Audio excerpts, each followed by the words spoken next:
A man once stood at the peak of his success, towering above all who had once walked beside him.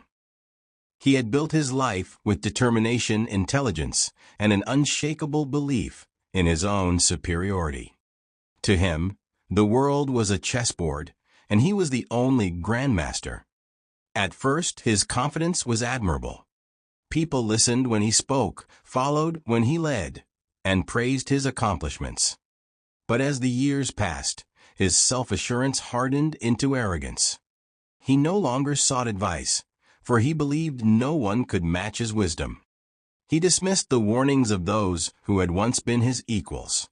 He mocked humility, seeing it as a weakness rather than a virtue. One day, an opportunity came, one so grand that it would elevate him beyond anyone he had ever known. But in his pride, he overlooked the details, brushed aside concerns, and ignored those who tried to caution him. He believed himself untouchable, too brilliant to fail. But fate does not favor arrogance. What he had built so meticulously began to crumble, not all at once, but piece by piece. The foundation he had neglected weakened. The people he had disregarded turned away. The warnings he had ignored came to pass. And when he finally realized the storm he had invited upon himself, it was too late.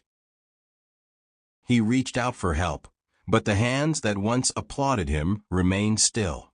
He sought guidance, but the voices he had silenced did not answer. He begged for understanding, but the very pride that had fueled his rise had now left him alone in his fall. In the end, he stood where he had started, alone, humbled, and forced to learn the lesson he had long refused to accept. Greatness without humility is a fleeting illusion. And so, he began again not as the man who believed himself above all, but as one who had learned the cost of arrogance and the true value of wisdom.